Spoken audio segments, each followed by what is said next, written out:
All right, welcome back, y'all, to the Find Your Edge podcast. I have a special guest today. I am so excited to welcome Olympian Katie Zaferes. So, welcome to the podcast. Thank you. Thanks so much for having me. Awesome.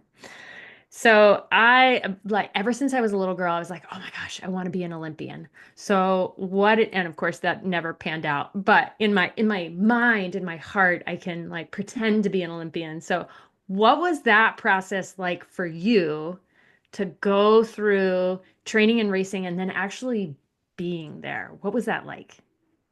It's funny because I never grew up with that dream to be an Olympian. Like I did sports all growing up. A lot of them when I was younger were more team sports, so soccer, lacrosse, and swimming was also a main one at that point. But I pretty much did well, not every sport, there's so many, but like quite a variety. And then like as I kind of like got through high school, I really shifted to like running only to stay in shape for soccer. That was the beginning. That was the focus. And then I ended up being pretty good at it and going to Syracuse University, which is Division 1 for running.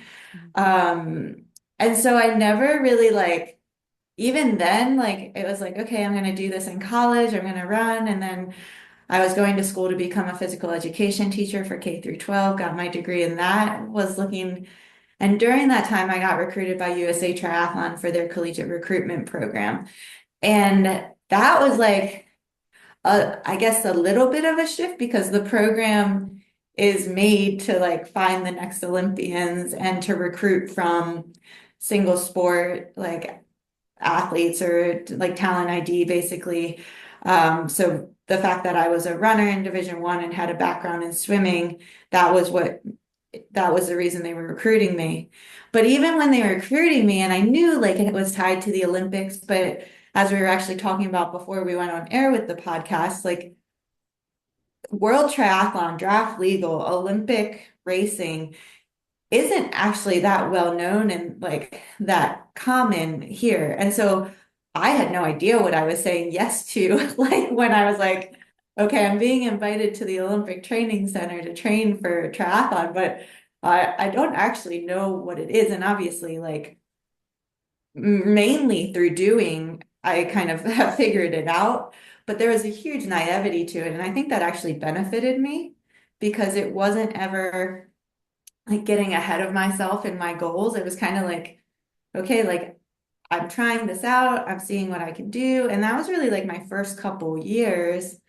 And I started in 2013 and ended up, well, 2013 was my first professional year. I guess I did like between, I think I was recruited in like the fall of 2011. So between like the fall of 2011 and 2013. Like I'd done age group races. I did Chicago Tri, I did a whole bunch in upstate New York that I mean, I like love local triathlons. So like I was getting a little bit of exposure, but started 2013 as a professional and ended up qualifying for 2016 Rio Olympics. And even going into that, I was like still felt new, even though I'd had like quite good results on the world stage for like where I was at and how long I'd actually been in the sport. But I felt like I was still like learning and getting my bearings. And so it was really like after that that I feel like I really engaged with like, oh wait, like I'm a professional here. I'm world leading. I'm like or at the top of like the rankings. And so then it was like, okay, like let's see like how to take more ownership in this, how to like make myself even better. And I think it was pretty much so it took to answer your question in the like long-winded way, it just took me a really long time to get to the to get to the point of like really taking it all in. And even like my first Olympics, like in Rio, I one of my biggest, not I don't know if I'd call it disappointments, but at the time, like I went to the race, I was like focused on the race, not the Olympics. We were staying in not in the Olympic Village because that was like 90 minutes or 2 hour drive away from our venue. So we actually stayed at a hotel on the beach. And like I could really just focus on the race and like kind of like tunnel vision to the point where I knew I was at the Olympics, obviously, but like lost sight of like the whole experience. Mm. And then I raced, I was disappointed, I was sad. And then the Olympics were over because we were the second last day. And I was like, wow, I just like missed the Olympics. Like I just like went and participated, and when people from the outside and like look at it, it's just this really incredible experience. And I just felt like, oh, I didn't really get that. And so my goal was if I ever got to qualify for another one, I would make sure that that wasn't the case, no matter how my performance was, no matter what like I ended up doing in triathlon, that I was going to take in, that I actually get to experience this. And I'm one of like not very many people who gets to go to the Olympics, and much less twice. And I did. So I redeemed myself in experience and performance, which was Yes. great. Yes, and in the 2020/2021 Olympics, which holy smokes, like what the heck was it like training and racing in the midst of a pandemic? Do you feel like that? What I mean, it sounds like you enjoyed the experience, but from my point of view, I'm like, oh my gosh, that looks really hard to like not have your friends and family there. Everybody's wearing masks, like you've got all these protocols in place. So, did it feel that way to you, or was that a different experience? It was a complicated experience overall, in the sense that like 2019, I was world champion, had climbed the rankings like one step at a time for the few years before that. Then 2020 hit, which is obviously like all when the Olympics was supposed to happen. So the quad from 2016 to 2020, like as athletes, like we're really counting on that being 4 years. Yeah, So yeah, like the build, and it was really 2020 was a super interesting time because it's uncharted territory. Like, what do you do? And for me, I'm all about like energy preservation. I was like, if I go hard for this year without even knowing if we're like in the beginning, we didn't even know if we'd get race opportunities. By the end of the season, we were able to like race. But I didn't want to do too much physically or mentally that would make me not ready for 2021.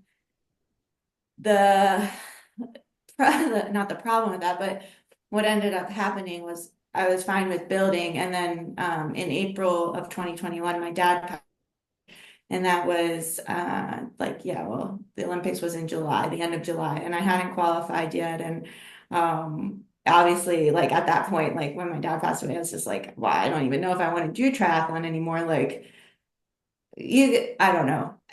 I hope no one experiences loss like that, but you just feel like kind of frozen about like, does the world keep going on? Like, is normal life ever going to like restart? And so that was probably COVID was something, but then that was probably like the wonkiest thing, because it was just really uncharted territory, even more so than COVID, and just like I had no idea like how to like put myself back again. And it was funny because I was actually just looking at an old planner, and I was like, oh, I took like a month off of training with my dad, but I was actually like, I went home. I was abroad when he passed away, and I went home, and then I thought I was there for a long time, and I just looked at I was there for 2 weeks and then back in Spain, because basically I was like, okay, like I can't freeze my life forever. Mhm. And thankful so much in all the ways for my coach, Joel Filio, because he's guided me through just in general training and racing, but also a lot of like huge life events. And it never felt like a rush. I never like, or concern or pressure to be back for the Olympics or like I ended up so the original Tokyo qualifier, I crashed out and like was a very bad crash and didn't end up finishing the race. And then the next one was Yokohama, which was 1 month after my dad passed away. And I actually raced it, but really not very well. And so I ended up getting discretionarily selected to race in Tokyo in 2021. And it was crazy because I was like, oh my gosh, like there was this moment before the Olympics when we had our chance to like talk to the high performance team with USA Triathlon, and you were able to be like, why are you like ready or whatever. And I had this like, when you do fake confidence and you're kind of like talking, but you don't really like engage with, you're like, this is what I'm supposed to say, but I don't actually feel it. But man, I was so confident on that call that I was going to be ready for Tokyo, to the point where I got off the call and I was like, oh geez, like I hope this comes to fruition, because I felt it, and I like really believed it. But I was like, that was like a lot of confidence for where like what I've done in the past like couple months. And then yes, for Tokyo, like it was weird because it was COVID's things. But for me, after Rio, like I hadn't really seen the village with people in it. By the time I went to the village, it was like the last 2 days. Like actually, it was being packed up in Rio, and there was nobody was. I like walked in the dining hall in Rio, and nobody was there. Like two other people, and it just felt like really desolate at the time. I mean, I went to closing ceremonies. That was incredible there because it's like passing the torch to Tokyo. But for Tokyo, it was like everybody, like all the athletes at the village were there. And actually, like my family didn't get to be there, but Tommy did because my husband, who works as a photographer. So for me, it was like, I don't know. Obviously, I wish like the biggest thing I wish is that my like mom and my sisters and like I don't even know who all else was coming to or planning to, but the biggest thing I wish is that they were there. But as for like the other parts of the experience, like that was really good. And because well, I don't think this was supposed to happen, but because our like race is open circuit, we actually had like people, like fans, like out on the course. But Yeah. um, so I think it's funny because from the outside, I'm like, yeah, it probably looked not as great, but from like my experience, it was really good. That is so cool. That is so cool. So now the fun part, the most recent Olympics. What was that like? Because we know that you weren't on the Olympic team. So how did you process all that? Like, what was that like as part of your career and your experience? So for Paris, so I had my son. So after Tokyo, like the idea was to start a family, and I didn't really think that I'd come back to world triathlon racing, mainly because the lifestyle is very hard, and the way I have come to know it to do it successfully is really like unsustainable with a family because like my coach is international and I thrive in a daily training environment. So like being with him with the group. So when we had Kimball, I was like, I don't know if this balance is for me. But as we got closer, I was like, well, I like my job. I'm not tired of it. And let's see how it goes. And so that's kind of what I did and in preparing for Paris. And so yeah, had my son in July of 2022, was racing in March of 2023, not super well, but but was there. Really starting like at the bottom because what happened for pregnancy clauses was there wasn't one. And then they created one in January of 2023, but it started in January of 2023. So my ranking that I'd left like with Tokyo, like what I'd done up till Tokyo and in that season in 2021 was basically just like, nope, like like you're at the bottom. So I had to start getting with World Triathlon, and I know we were going to talk about this because it's a bit different than like long course. Um, so World Triathlon racing, you need to collect points to get to the races and even be considered for the Olympics. And even within like your country, you have to be in like the top 5 to get a spot on the start list. So if it's a full start list, if it's not a full start list, there's all these like nuances to it. But anyways, generally speaking, I had to get my ranking up, so I had to start from the bottom. So Paris was a goal, and I actually got pretty close, but I didn't didn't end up qualifying as alternate. And so it was different from being from like a different perspective. And the goal really like, I mean, I was actually home because they gave us the option of being in Paris or just staying at home and being pretty much on call if Mhm. like anything happened with the athletes. And I chose to stay here and be on call. A lot of it because of like Kimball and training and just in general. So I was cheering from here and trying to do my best to support the athletes. And I think it was interesting because there's a lot of things with the Olympics that are nor like the media will hype things up in a not so positive way leading into the Olympics. And it happens every single lead up. So like for us, obviously for the Paris Olympics, it was the river. And I think that's a hard thing because there's a lot of like the reality of the world right now is if you're in a city and in the middle of a city, like it's really hard to find like super clean water. So it's a challenge, and I don't know. I still don't know what the best thing to do is. But obviously Yeah. for them, for the athletes there, that was the biggest like kind of like wait, like figuring out. And for the US athletes in particular, I mean, it's so for the US athletes in particular, I think they all like didn't have their best, finest day Mm. in the individual races. However, the relay was incredible to see because I also think like wow, that was quite the rebound of like putting themselves all back together. And the mixed relay is such an exciting race and so like so cool to be a part of. So to have like a three-way sprint at the end with the ladies was just like cool to see from the outside. But That's it's so just cool. fun like watching all the people who like I've come to know over the years. Like I didn't really have a problem not being there. It was just like watching and cheering from a distance. So That's so cool. So we've mentioned ITU and mixed relay, and we haven't mentioned super try yet. But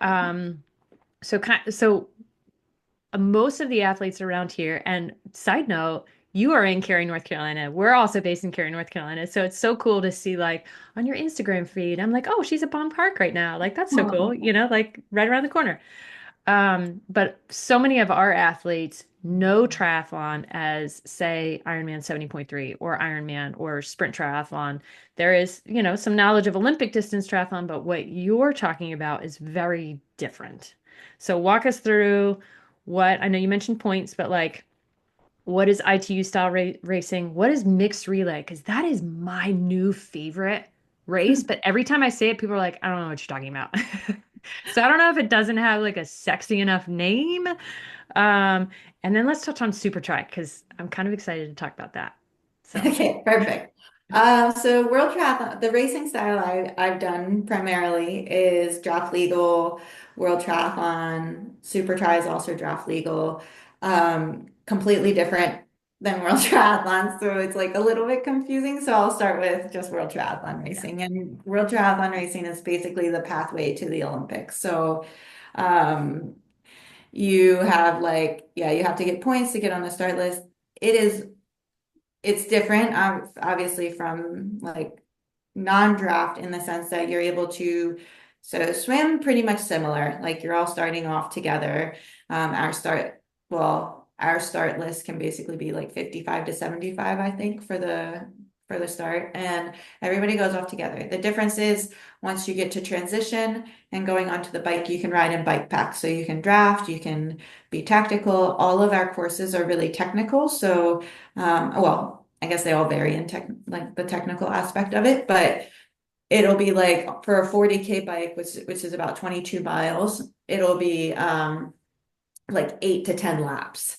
So yeah, short circuits, lots of corners. And then when we get off like the bike for transition, it's onto the run. If it's a 10K, it's 4 laps typically. And so that's like our standard way of racing. And by doing well in races, you climb the rankings. There's basically 3 different levels of racing in World Triathlon. So like the like entry level would be Continental Cup, America's Cup, or European Cups. You get to the secondary level, it's World Cup, and then the top level is World Triathlon Championship Series. So that's like the rankings you're like aiming to be at as an athlete and the highest level. So when you have a world champion, it's coming from that World Triathlon Championship Series ranking and that like grand final um aspect. And we don't only race Olympic distance. That's the distance that's in the Olympics. We also race sprints. We also race super sprints with World Triathlon now. And we also race the mixed team relay, which you have mentioned a little bit.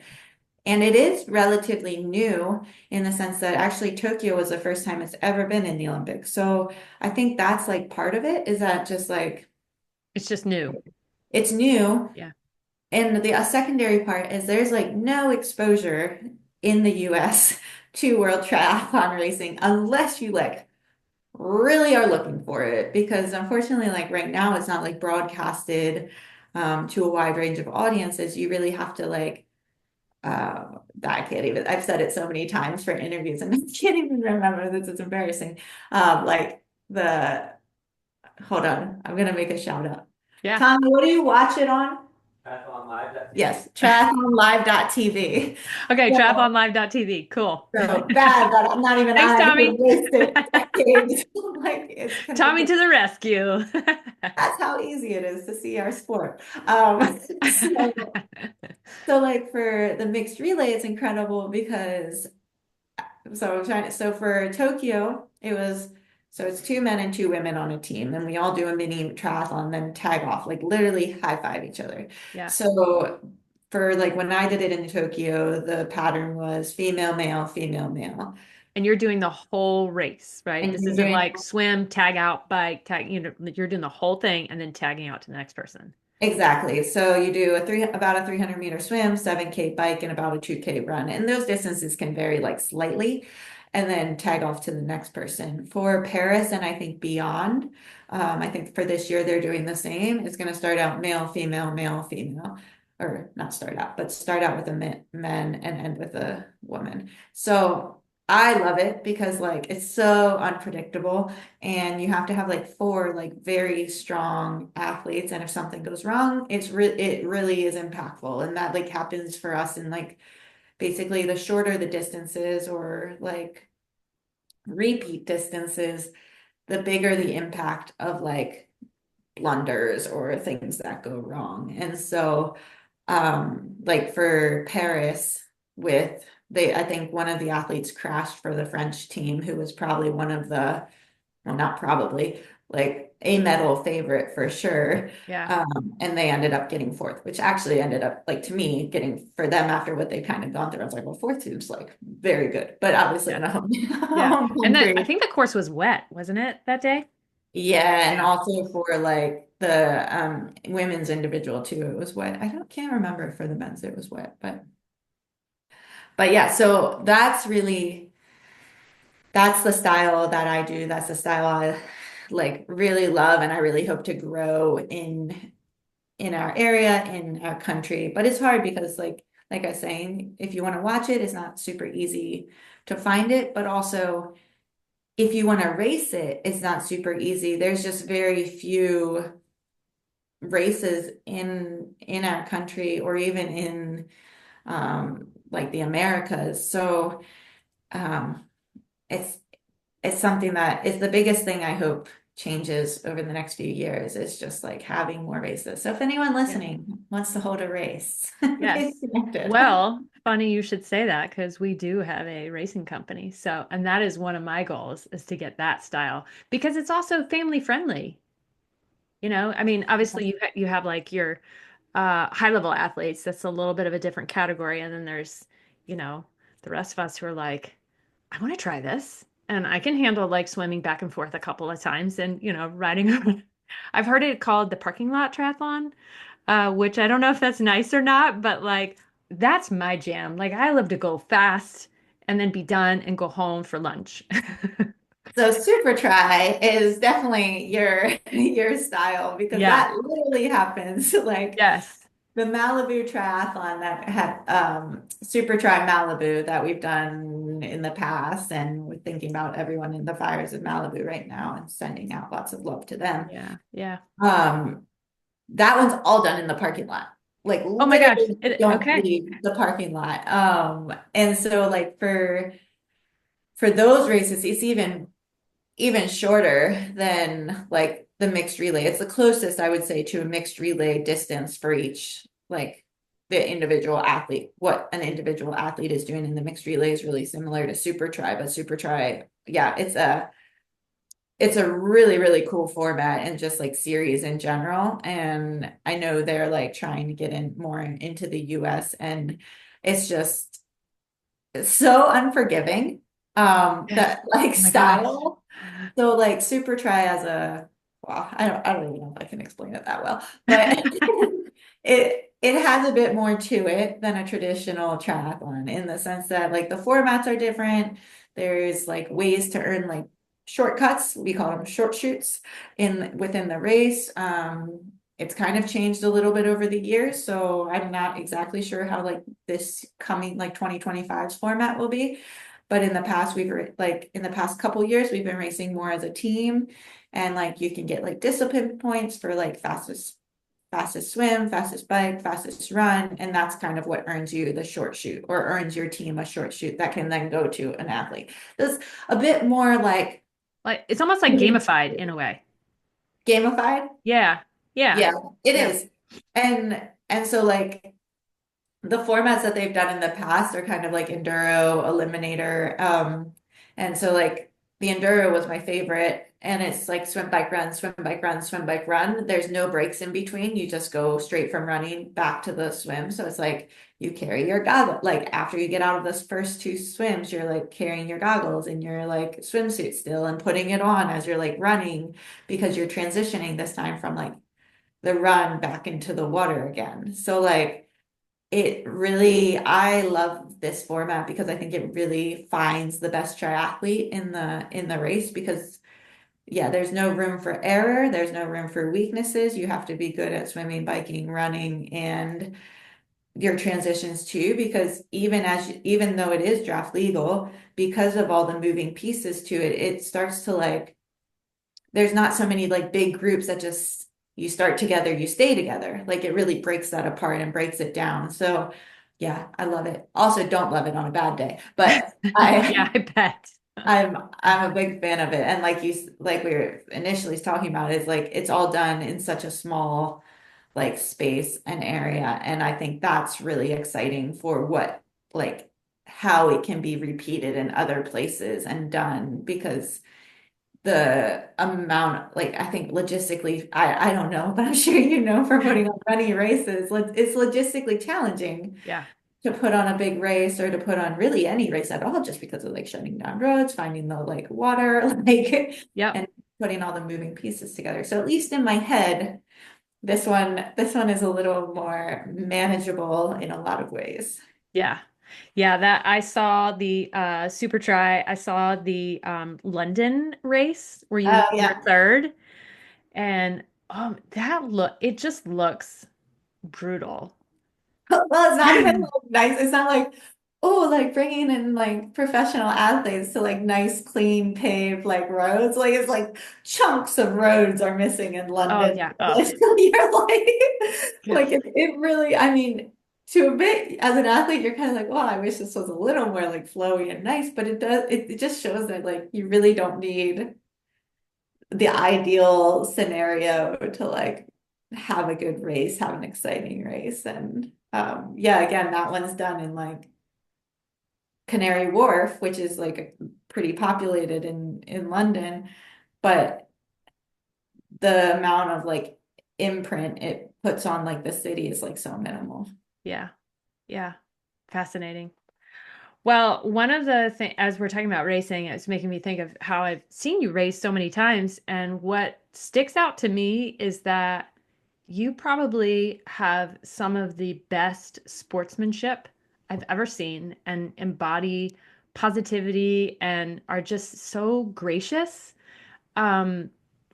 What do you think has really shaped that? Like, do you feel that way, or is there something that's happened in your journey that has made like you just look to be so thankful to be out there racing? And I think sometimes people are just like, "Oh, I placed second, like woe is me, I'm terrible."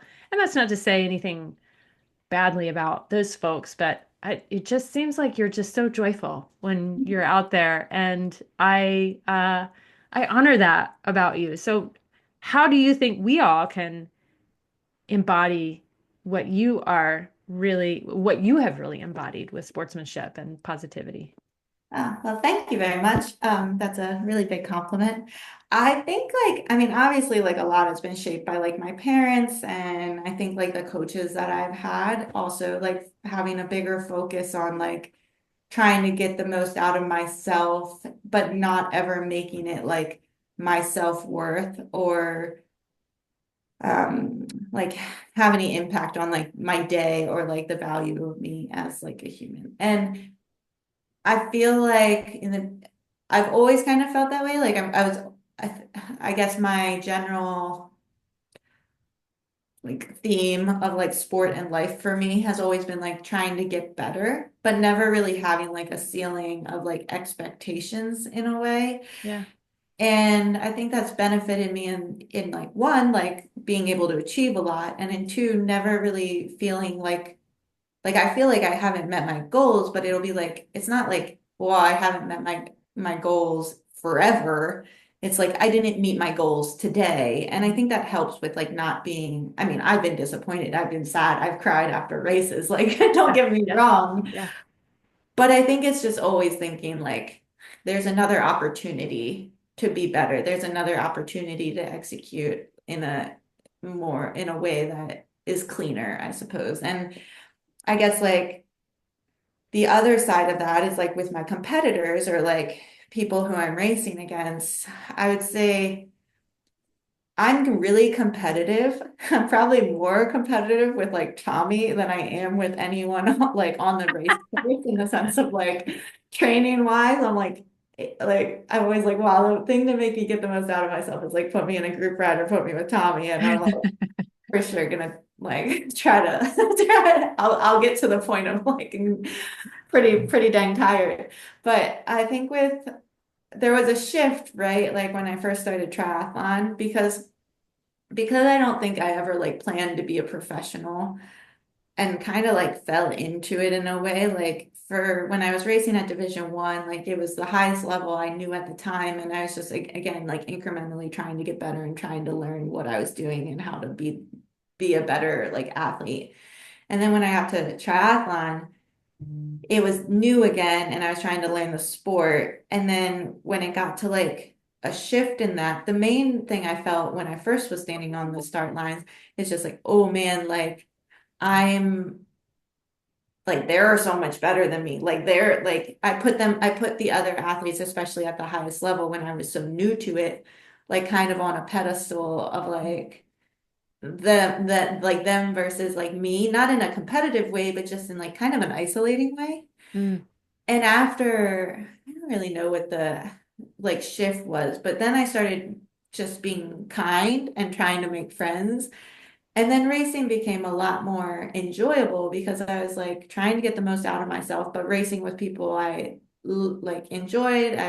Like, I mean, there's so many good memories from training and racing, but like one that just sticks out in this is like I was super nervous before Tokyo and I'd had like really like usually I'm a pretty strong swimmer. I had like pretty bad swims leading into the race in Tokyo for my like the only two races I'd done in like 2021 before that.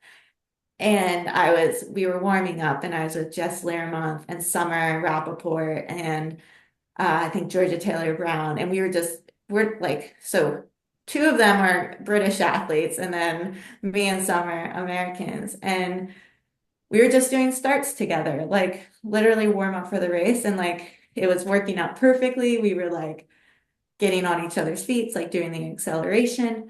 And then in the race, like I think that like calm, like having done that with them had like calmed me a bit to the point where in the race, like the gun went off, dove in the water, and I was straight on feet, like Jess's feet, or I think it was Jess's feet. And it was so easy, like it was so easy and smooth to the point where I was like, I remember thinking there must be like another pack to the left of us. Like there's no way this has been this clean and this well like executed. But it was. And then like in the race, it's like, no, I don't know. It's they don't have to be like Americans for me to feel like teammates in a race. And when it comes to the run, like I'm trying to like obviously you're trying to beat everybody, and on the bike I'm trying to like drop everyone. Like it's not like a passive mindset. It's very engaged and competitive. But I think just like the overall enjoyment of like being with people, knowing like if I'm working with other athletes on the course, like that's only going to benefit like me and whoever like I'm working well with, maybe not everyone on the course, but like this at least a small group. And I think those are the things you're going to remember, right? Like I'm not going to remember my places for very long. People forget like what I've achieved. Like people will forget what I've achieved. The athletes I'm like recruiting have no idea what I've done. Like right now for my job that shifted, like and I think I've always like known that wasn't the most important. And so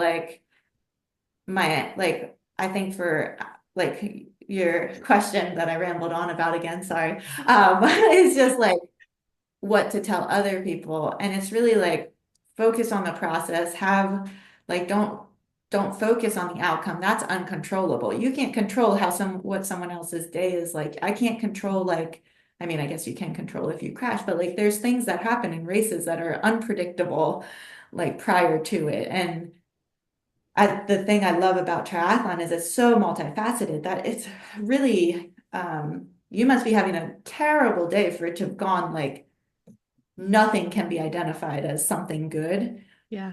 And on the other side, like it would have to be a stellar day to just look at it and be like, gosh, I crushed it. Like there's some races I've won and I've been like, nah, like, like I like not that I got lucky, but it's like, well, that really could have gone a completely different way. Yeah. Like, Yeah. um, and so I think just focusing on the process, bringing in your friends and family. I used to be like, oh, I don't want to see my family before races. I don't want to engage with like don't come to the hotel before I race. Like after the race, great. And then it like thankfully it shifted. And especially now when I think of like my dad and passing, like I'm so glad that mindset shifted. Because my dad passed away really unexpectedly very early. Like he's 60. And so like the fact that I had like 2018, 2019, even in 2020, we ended up staying with my mom and dad all through COVID, like all that extra time with him because I wasn't so focused or so serious about triathlon that I missed life Mm. and I missed time with him or like with anybody really. So I think that's like, yeah, that's my biggest thing. Takeaway. Yeah. That's really cool. So you mentioned and you are now retired officially, right? Yes. Is that weird to say? Yes and no. Like really, I felt ready, and it's like a huge reason I retired was at one point I thought, well, I'd be pretty good at long course. I still think I'd be pretty good at long course, but I'm like, I don't have any goals, and until I have goals again, um, I'm ready for a shift. And then obviously I'm still very involved and went straight from retirement right into like a new project and a new thing with coaching and starting a team here. And using like my experiences from specifically World Triathlon. So um Which tell obviously us about that. Like what how are you involved? What's the name of the company? Like who are you recruiting? Tell us the things. yeah, so it's a USA Triathlon program called Auxo Collective. It's new, it's starting, it's based here in Cary, but with the partnership of the US Performance Center in Charlotte. And so we have resources through them there. So like there's the Olympic and Paralympic Training Center in Colorado Springs. And while I would say it's not exactly like that, like we'll be like off campus, but having like resources like that. So sports med, strength and conditioning, um, nutrition services, mental, like sports psychology services. So it's really, really cool for the athletes. And like a huge part of why this program evolved is a lot based off of like my experiences. So when I got recruited for the collegiate recruitment program, like they brought me into a daily training environment right away where I had a coach. I was with other athletes who were also part of the collegiate recruitment program, really like learning the sport. And I thought that accelerated my growth in like world triathlon racing so fast because of just having that like it's development because we're obviously new and learning a ton of things, but it's at like a high level in an environment that's like have like really supported. And I always felt so grateful for that. And over the years, it's kind of like fluctuated with USA Triathlon, like doing that. But in the past couple years, it has become less centralized so that more so they're still recruiting. And actually, Tommy's in charge of it. He's the talent ID um, assistant manager. And so, or development manager. Sorry, I get his title wrong all the time. But so he's actually recruiting the athletes. And then we don't necessarily need to say like, hey, like you need to be here, but it's another option for athletes to be at. And so basically they come to Carrie. I'm coaching. We have an assistant coach. Tommy is like, he has his like USA Triathlon job with like recruiting and with development, but he's also going to be heavily tied with the program. And then we'll work with the strength and conditioning plus the US Performance Center. So it's like a really good opportunity for athletes to be really facilitated in learning. And like our goal is for all these athletes to like graduate from the program. So the idea is not to coach them for decades. It's more to be like 2 to 4 years or somewhere in that window. And when they start becoming like money earning professionals, it's like, okay, you're probably like ready to move on. And Yeah. I think um and so like it's a multifaceted kind of program in the sense that we're working on like developing it here, bringing in the athletes here, helping them grow, but then also like helping facilitate that transition to another group, another area. And like so, like I said, it's all based off like my experience in the daily training environment with the collegiate recruitment program, but also that's how Joel Filio, my coach, has run. And I just think being in person with your coach for like majority of the year is so beneficial because like, I don't know, do you do online coaching as well? We do online and group coaching. So in person at TAC, Yeah. actually. Yeah. I knew you It's did so that. meaningful. And I'm so Yeah. glad you're saying this. I didn't prompt her to say any of this, but I even on I mean, I don't even know if I would call us amateur, like apologies to all the our athletes who are listening, but like we do this for fun. You know, we're not paid to do it, but we want it to be an opportunity where you learn how to swim, bike, and run and do it better so that you feel more confident and can take these and, strength train and do your mobility and your nutrition and your sports psychology so that you can embrace these tools and bring them throughout a lifetime of being active and creating that community, like making friends. Yeah. Like you had mentioned, like, hey, I started to make some friends. And it made it so much more enjoyable. And like for like in person versus not in person, like obviously like not very many people can pick up their lives and come to be in person with a Yeah, daily yeah, training environment. But like the amount of like mental load it takes off and like logistical like energy that you put in as like an individual when you're just trying to control like your schedule and your life. And like for me as a mom, my life completely changed from when I was in the daily training environment. And I had to relearn or try to relearn. I don't even think I can say I successfully did it by the end by like retiring, but like how to create successful systems with my new life. And it's funny because Harry, obviously, I think is like the perfect place for a daily training environment. Hence why we're bringing it in here because it has everything you need and all the resources and more. But like as me as an individual, I struggled without having my team and my coach here because it was doing facilitating everything on my own and being a mom and like I'm the type of person who like really thrives on like someone being like, okay, you're gonna swim at 8 a.m. You're gonna ride your bike at 11, you're gonna go run in the afternoon and having like other people. I like love having other people to like meet up with. And like you said, the social aspect of just having other people do the same thing. Because people are like, I think one of the common misconceptions of like an elite athlete or professional athlete is like you're motivated 100% of the time. And I'm like, no, no, no. Like I struggle as much as any person of like not wanting to get out the door. But when you have people to hold you accountable and like a team or a schedule, like it really takes that load off that so that those days that are probably the worst, you're not just sitting home being like, do, when am I going to go out? You're like, ah, okay, we're meeting at this time. So yeah. yeah, That's really cool. So you're saying you're human too. I am human. Yes. How about that?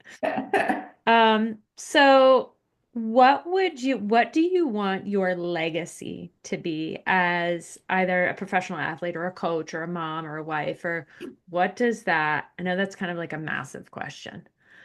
Is a So, massive question, yeah. especially when you're like as a mom and a wife too. I know, and let's see. So Kimball's two, right? Yeah, two and a Yeah. half. Whew, Yeah. yeah. Yeah. I think it's really exactly what you were mentioning before. And like, I really appreciate that it seems like maybe my legacy is heading that way of just being someone who brings something to other people while chasing my own goals. And um like as a coach, like I really just want athletes to achieve similar things to me in a similar way in the sense of knowing they're valuable as a human outside of racing and knowing that we're really just trying to help foster them being the best version of themselves, like on the field and off the field of play. So I think that's probably the biggest thing. And just as a mom and a wife, it's probably not that much different of just like trying to be the best version of myself every day and knowing that like one bad day doesn't really take away from that, but always like living in gratitude and yeah, just working towards being better. That's amazing. That's beautiful. Katie, any last uh, tips for folks or any last shout outs or things that you want to mention? I think my biggest tip is to like use an explorative mindset for racing. I think so many people think like races determine like success or fail, like a test. And I just feel like when you open it up to like, I always use the phrase like, let's see what I can do versus like, I have to do this. And I feel like when you open it up to like, let's see what I can do in a race, it opens it up to like so many more possibilities without the pressure of like, I need to get age group podium or I'm like, not like this is like a bad race because I think races shouldn't be really defined by the outcome. They should be defined by like those other goals that you have within the race. So like those 10 or whatever, how many what you want to write out before the race. So I think that's like a big like the big piece of it. And also like never like undervalue consistency because that's probably the most important, like consistency, keeping things simple. Um, as like a professional, those are probably the biggest things that my coach like really like I wouldn't even say he harped on, but he made possible with my training and also like my development. It was just about like consistently putting in the work. Like nothing was overvalued. Nothing, I mean, I don't know, maybe things were undervalued actually, but like nothing, no huge emphasis was put on like any one thing, one race, anything. So it was just like kind of just working towards the bigger goals day in and day out. Yeah, that is so cool. And where can people find your sort of, was it Auxo? Also, yeah, so Yes. And spell it for us because that's what I'm struggling. It's not OXO like the spoon company or like oh, yeah. yeah. Well, it's AUXO. It's Greek and it means growth. And so that was the big reason that it came about. I can't actually take credit for the name. It was our high performance general manager. He came up with it. But I loved it because like the whole emphasis on our group is just like growing as an athlete and human and setting them up with like the skills to do that. And so we are based in Cary. There's like the press release that has a little bit more on the group and the time standards. And we do have an Instagram that I am not thriving on putting content up at the time, but our official like launch of having the group in person is more in the May timeframe. Like right now, we're just kind of like a few athletes are here, but a lot like a few more are going to move Yeah. in like the May June timeframe. So Because uh, you're targeting like 18 to 25, right? yeah, Ish. and like right now the athletes who are part of the group are more in the 20 to 23 age range and that's probably like the sweet spot with like some of the outliers like younger and older. So, yeah, that's kind Cool. of our group I love and it. getting Awesome.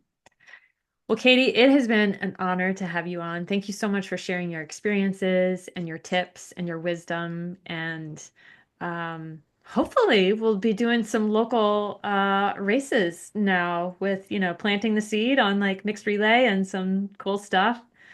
Um, so, yeah, thanks again, Katie. And thanks everybody else for listening.